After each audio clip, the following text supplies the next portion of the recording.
Hi, I'm Jake. Hi, I'm Marlin. aka Guy, and welcome to another Fresh from the Theater review. It's been a while since done one of these, been a while since Guy was here to join me, and today we just saw Avatar: The Way of Water, the long-awaited sequel to James Cameron's 2009 epic, and this was, quite the hyped up movie. They built it up big time. It's like 3 hours and cost almost $500 million to make, apparently. And before we jump into it, just to quickly give our thoughts, what did you think of the first Avatar? I like the first Avatar just from you have to give up, you're going on to a strange world with strange things, but it was good guys against the bad guys. The environmental stuff did not bother me. I'm kind of in that camp, and so I liked the first one. I enjoyed the first one in the sense that it was fun. I didn't think it was the groundbreaking, mind-blowing film it was hyped up to be. Most people think it's a 5 out of 5, and I thought it was more of a 3 out of 5, but I did enjoy the world, and I kept thinking when it was over, I would be interested to see more stories featuring the world of Pandora and these characters. So I was very interested to see what they would do with this new one. And a few years ago, James Cameron said he was going to do 4 goddamn back-to-back sequels to Avatar, which I thought seemed a little bit much, but after seeing this new one, I can say I'm totally up for seeing what he may put out next with this series. Definitely. Me too. When you said it was epic, it was epic. It stretched out a while, but it kept you interested. The storyline worked that way. Overall, the storyline was, very similar in general content, not specific, with the values of the people over the greed and all of that avarice of big business and all that kind of thing, and the environmental aspect of it. It was much the same in that regard, but it was very different in the backdrop, the scene, and so they were very inventive in new CGI presentation. Again, very dramatic with the CGI. Totally. The characters still look pretty much the same, like they didn't give them a new revamped look or anything, but the CGI is very crisp here, and the plot is, the simple non-spoiler generalization of the plot is the humans, aka sky people, have come back, and apparently Earth is now dying, so they're here not to get any unobtainium, the substance from the first film. They're now here to, I guess the word would be colonize the planet Pandora. Now the Na'vi, the blue Indian aliens, are fighting to keep their world, and the main characters from the first film are back. Jake Sully, now fully Na'vi, his wife Neytiri, played once again by Sam Worthington and Zoe Saldana, and they jump into these roles pretty good. I think I liked Sam Worthington's portrayal here more than in the first film. Yeah, because it was more consistent because he was in one shape and one form, and they didn't have to keep jumping back from the injured human to the no longer injured and very dramatic Na'vi character. Not character, but body. Yeah, and there's a point where they have to leave the rainforest, the main setting of the first film, and go to another tribe of Na'vi that live in the ocean, on the water. They call them the Sea People. That happens about 1/3 ways into the film, and from there it's all water, all becoming assimilated to this new type of Na'vi and way of doing things. And it was a goddamn amazing visual spectacle. You can, like, James Cameron, he's made it clear even before this that he loves the fucking ocean. The Abyss, Titanic, those documentaries he's done, and that also his deep sea diving expeditions. Mm-hmm. And you can fully see it here. I'm sure a lot of it's CGI, but the way they film the underwater scenes, the style, it's no other way to put it, mind blowing. As a matter of fact, in the last couple of days, the New York Times, I think it was, had an article about how they finally got underwater CGI to look right, and it happened here in this film because I was certain they were underwater. And the other characters they have some new characters, specifically, like a big theme of this movie that I got from the trailers that was explored here is the theme of family. Like Jake and Natiri now have kids. I had to take a screenshot because there's no way I could remember all these names. Netium, who's the oldest son. Lalak, second son. Took, who's like the youngest daughter. And they have a adopted daughter of sorts. And this is interesting because it was announced that Sigourney Weaver and Stephen Lang, I'll get to him later, were coming back despite the fact that their characters died in the first movie. Sigourney Weaver, she plays this character who apparently her character Grace from the first film, it's a little complicated, but apparently she was pregnant or something in her avatar form, maybe. Maybe I'm getting that wrong. And this Na'vi child of Grace from the first film, named Curie, is played by Sigourney Weaver. Yeah, she plays a kid in this film. Voices a kid. I believe it's motion capture. Like all the actors playing the Na'vi do play them, and then they give them the CGI look later. Yeah, okay. I just wanted to make sure we didn't tell you they look like Sigourney Weaver, only in one small flashback. She does look a little bit like her, younger, but yeah, she plays a kid, and for the most part, I bought it. And the only downside is, and maybe this is Cameron trying to get, I don't know, a little too realistic with kids, I did find the Curie character to be a little whiny at times.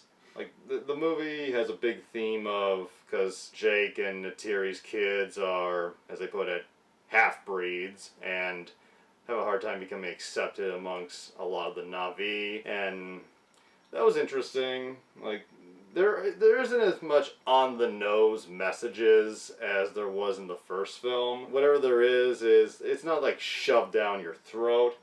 But that was an interesting aspect, them trying to get some acceptance or get along with the full-blooded Na'vi.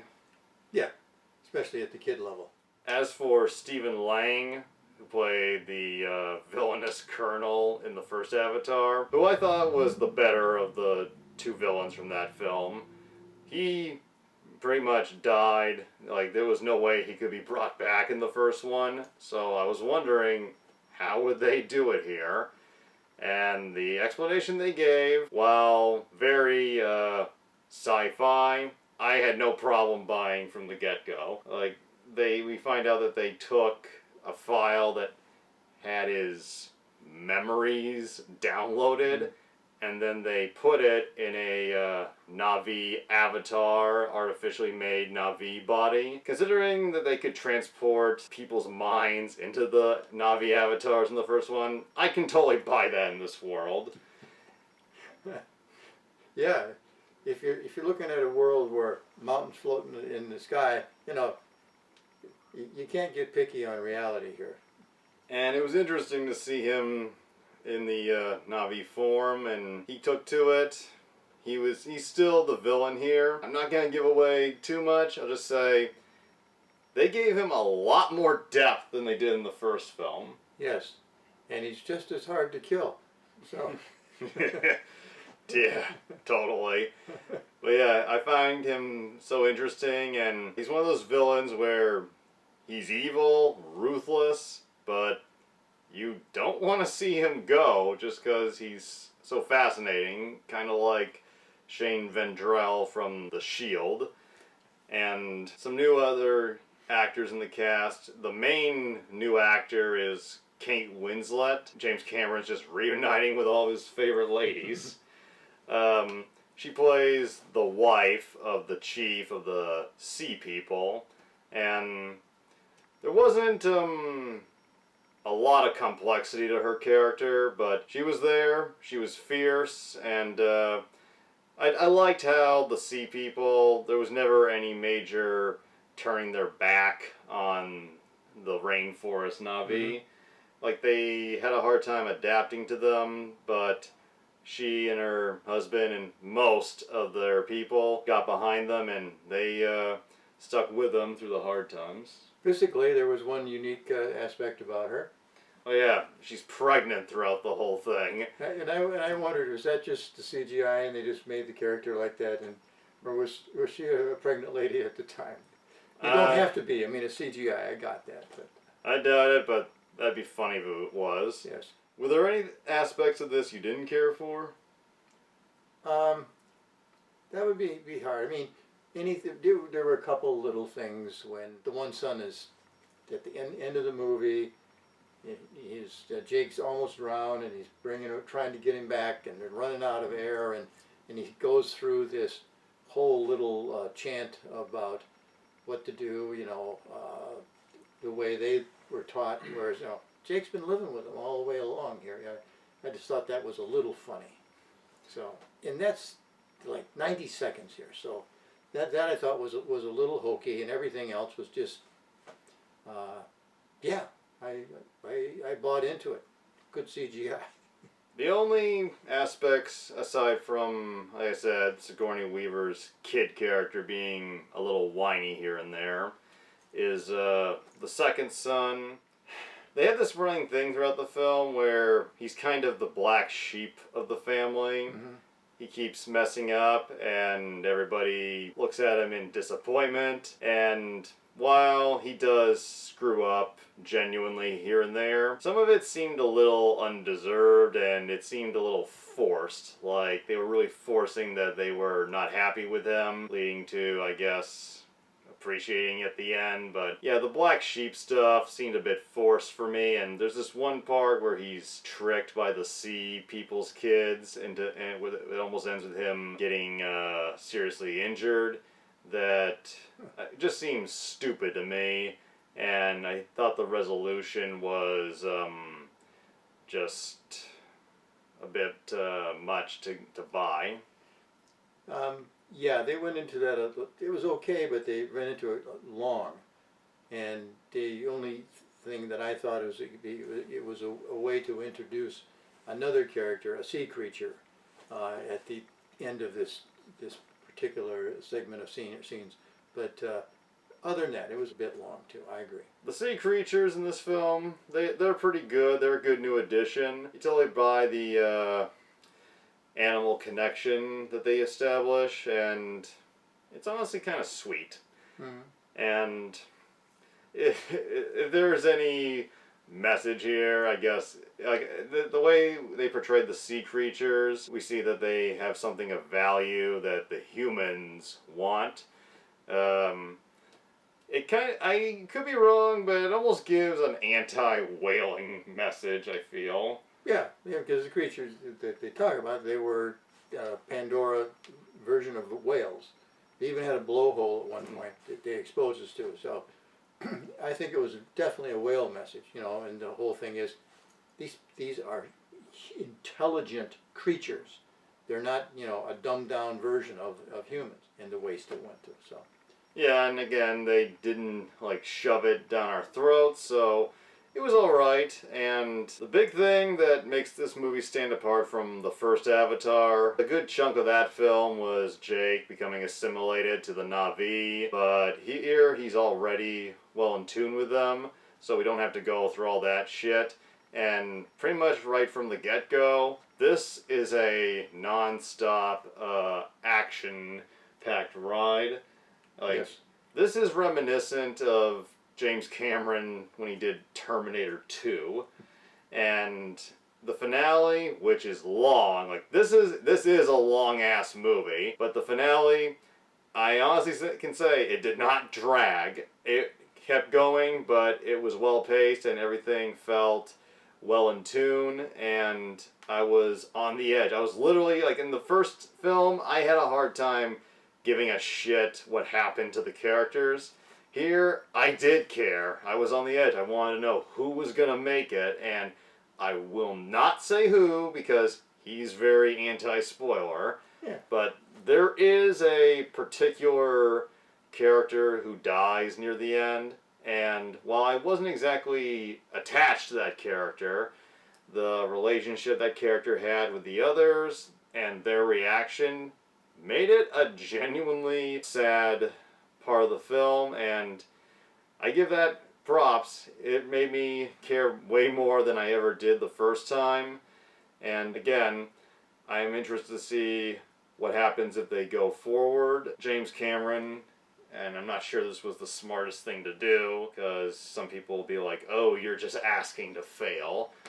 He said that the future of the franchise depends on how successful this movie is. He said it has to be like one of the top 5 highest grossing movies ever made if they want to have more Avatar movies.